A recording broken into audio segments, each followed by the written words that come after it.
Mais d'abord, le journal de 8h sur Europe 1, Fanny Marceau. Bonjour Fanny. Bonjour Dimitri, bonjour à tous. Voilà 2 heures qu'il est en vigueur. Le cessez-le-feu inattendu, annoncé cette nuit par Donald Trump entre l'Iran et Israël, semble respecté pour le moment. Depuis 6 heures, plus de missiles tirés. Jusqu'à la dernière seconde, pourtant, l'Iran a bombardé Israël. 5 salves de missiles tirés dans la nuit et un bilan lourd ce matin, au moins 4 morts dans le sud de l'État hébreu. Bonjour Wilfried de Villers. Bonjour Fanny, bonjour à tous. Vous êtes l'envoyé spécial d'Europe 1 à Tel Aviv. Le niveau d'alerte a été abaissé. Vous avez pu quitter les abris il y a un peu plus d'1 heure. Premier effet donc de ce cessez-le-feu que n'ont toujours pas commenté les autorités israéliennes, Wilfried. Oui, pour l'instant, 2 heures après la supposée entrée en vigueur de ce cessez-le-feu, pas un mot du Premier ministre Benyamin Netanyahou, ni de ses ministres qui n'ont pour l'instant pas confirmé avoir accepté cette trêve de 24 heures. Mais sur le terrain, il n'y a pour le moment, vous le disiez, pas eu de nouvelles frappes iraniennes depuis 2 heures. De quoi donner un peu d'espoir à Joël qui est sorti se promener quelques minutes avec sa fille sur le front de mer ici à Tel Aviv. On espère vraiment que ce soit terminé, que ça mène à la fin de cette guerre. J'ai 3 enfants, ça a été très compliqué ces 2 dernières semaines. On a été frappé plusieurs fois ce matin, alors on attend et on verra bien. D'autres personnes avec qui je parlais tout à l'heure dans l'abri où nous étions réfugiés se montrent plus prudentes. Une femme me disait qu'on ne peut pas faire confiance à l'Iran, que de nouvelles frappes sont possibles dans les prochaines heures. Et puis plus tôt ce matin, avant l'entrée en vigueur du cessez-le-feu, ce sont 6 salves successives de missiles qui se sont abattus sur Israël. Un barrage intense qu'Israël, lui, perçoit comme le dernier, du moins pour un temps. Les salves sont comme un bouquet final de la part de l'Iran, malheureusement. On peut que espérer que ce soit la fin. Il faut qu'on respire du côté israélien, puis aussi du côté de la population iranienne. Et puis si ça doit continuer, on fera avec et on fera le dos rond le temps que ça passe. J'évoquais ces frappes iraniennes ce matin. Certains de ces missiles ont directement touché le sol, ici en Israël, notamment une zone résidentielle à Beersheva, dans le sud du pays, où les dégâts sont conséquents. Un immeuble a été complètement détruit, faisant au moins 4 morts. Le bilan pourrait encore s'alourdir, alors que les opérations de secours se poursuivent ce matin. Merci Wilfried de Villers, en direct de Tel Aviv pour Europe 1. Direction à présent les États-Unis. C'est là que s'arbitre ce conflit. Rémi Amalvi, vous êtes le correspondant d'Europe 1 aux États-Unis. La Maison-Blanche surveille de près la situation au Moyen-Orient et le respect de ce cessez-le-feu. Oui, effectivement, comme vous le disiez il y a quelques instants, Donald Trump s'est fendu d'une nouvelle publication sur son réseau Truth Social. Alors, en s'adressant à l'Iran et à Israël, il a imploré « Le cessez-le-feu est maintenant en vigueur, ne le violez pas ». La nuit dernière, le président américain a surpris tout le monde en annonçant ce nouvel accord. Et selon cet accord, depuis déjà 2 heures, Téhéran doit arrêter ses attaques contre Israël.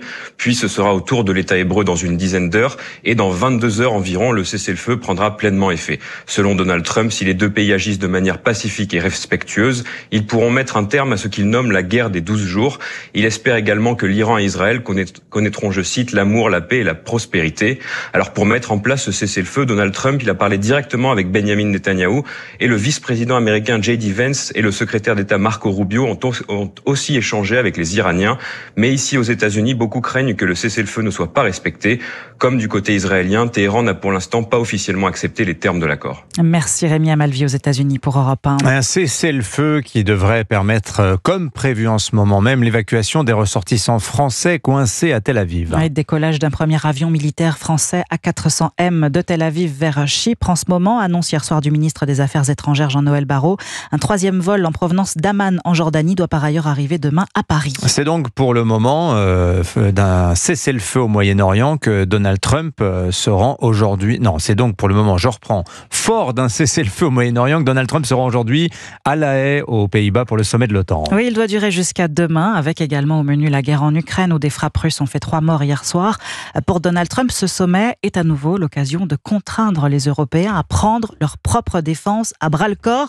Le président américain a d'ailleurs prévenu William Molinier. Les États-Unis ne resteront impliqués dans l'alliance que si les budgets de défense des pays membres augmentent. Le plancher est aujourd'hui fixé à 2% du PIB. Le budget militaire de la France est juste au-dessus, à 2,06%, mais l'administration Trump veut imposer un nouveau seuil de ses dépenses à 5% du PIB dans les années 2030. Alors pour atteindre cet objectif symbolique, les États pourront présenter un budget à tiroir. Le premier concerne les dépenses militaires à 3,5%, un autre est fixé à 1,5% et s'appliquerait aux dépenses de sécurité comme les réseaux cyber ou les infrastructures, sauf que cet accord voulu par les Américains est loin de faire l'unanimité. Si certains pays européens tutoient ce seuil, comme la Pologne ou les pays baltes, d'autres sont beaucoup plus réticents. Les Belges et les Espagnols considèrent l'effort à faire comme insoutenable. Le Premier ministre slovaque, Robert Fico, lui, a même menacé de sortir de l'OTAN.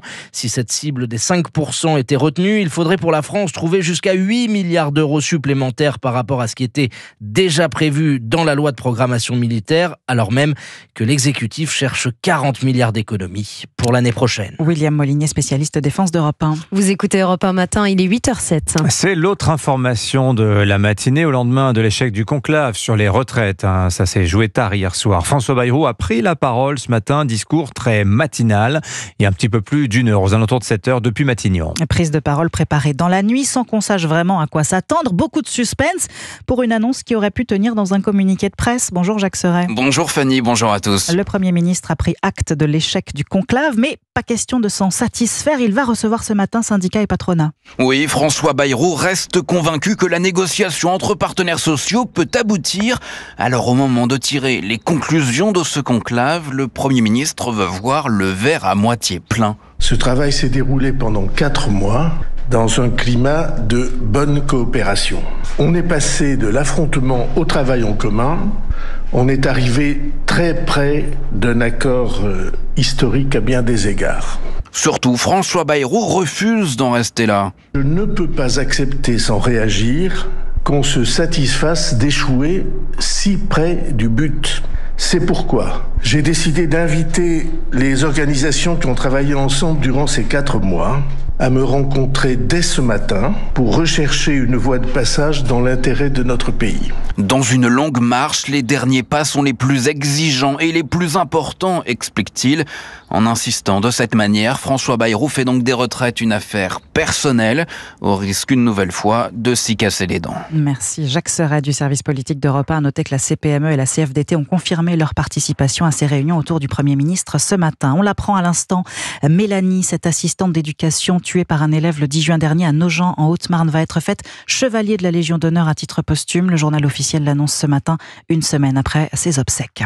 L'accès aux soins en France, toujours plus inégalitaire, c'est ce que révèle une étude parue ce matin de l'UFC Que Choisir. Et selon l'association, il se dégrade particulièrement dans certaines régions, même si le nombre de médecins en exercice a augmenté sur les 10 dernières années. La répartition des professionnels de santé sur le territoire s'est gravement détériorée entre 2014 et 2023, Yasmina Katou. Oui, le nombre de médecins a diminué dans 73 départements sur les 101 que compte la France.